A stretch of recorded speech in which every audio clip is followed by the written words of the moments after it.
नमस्कार। ऐसा कहते हैं कि चंद्र ग्रहण के ठीक 15 दिन बाद सूर्य ग्रहण यदि आ रहा हो, तो वह प्रजा के लिए अच्छा नहीं बताया गया। इससे मनुष्यों में परस्पर द्वेष उत्पन्न होता है और सूर्य ग्रहण के बाद यदि कोई चंद्र ग्रहण पड़ रहा हो, तो वह फिर भी थोड़ा ठीक रहता है, उससे सौमनस्य बना रहता है। अभी पिछले 7 सितंबर 2025 को चंद्र ग्रहण भारत में देखा गया और अब 21 सितंबर 2025 रविवार को सूर्य ग्रहण पड़ रहा है। यह सूर्य ग्रहण हमारे यहाँ भारत में दृश्य नहीं है। यह केवल न्यूजीलैंड, पूर्वी मेलोनेशिया, दक्षिणी पोलिनेशिया, पश्चिमी अंटार्कटिका जैसे देशों में दिखाई देगा और वहीं पर इनका प्रभाव बताया गया है। भारत में कहीं भी यह दृश्य बिल्कुल भी नहीं है। इसलिए हमें किसी भी भ्रांति में नहीं पड़ करके हमारे जो नित्य कर्म है, श्राद्ध इत्यादि कर्म है, तर्पण इत्यादि हैं, वह हम निसंकोच कर सकते हैं।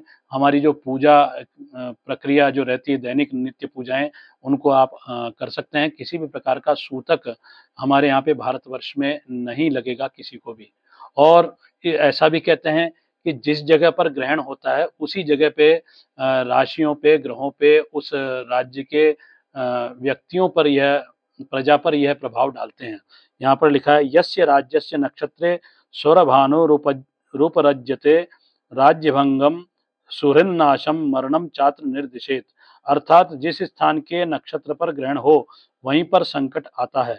यन्नक्षत्रे राहुग्रस्ते शशि भास्करौ तज्जातानां भवेत् पीड़ा ते नरः शांति वर्जिताः।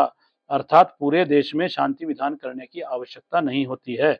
जहाँ पर ग्रहण दिखाई देवे, वहीं पर स्नान, दान आदि, जप, तप, हवन इत्यादि करने चाहिए और सूतक भी वहीं लगेगा।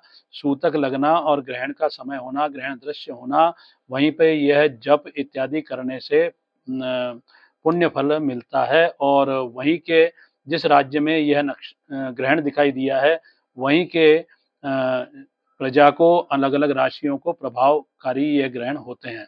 3 प्रकार के सूर्य ग्रहण बताए गए हैं। वलयाकार, जिसमें कंकण कंकण के रूप में ग्रहण दिखाई देता है, जिसमें सूर्य का बिंब बीच में से चंद्रमा की छाया के कारण ढक जाता है और चारों तरफ से वलय दिखाई देता है। दूसरा है खग्रास और तीसरा है खंडग्रास। हमारे यहाँ पर तीनों में से किसी भी प्रकार का भारतवर्ष में दृश्य नहीं है।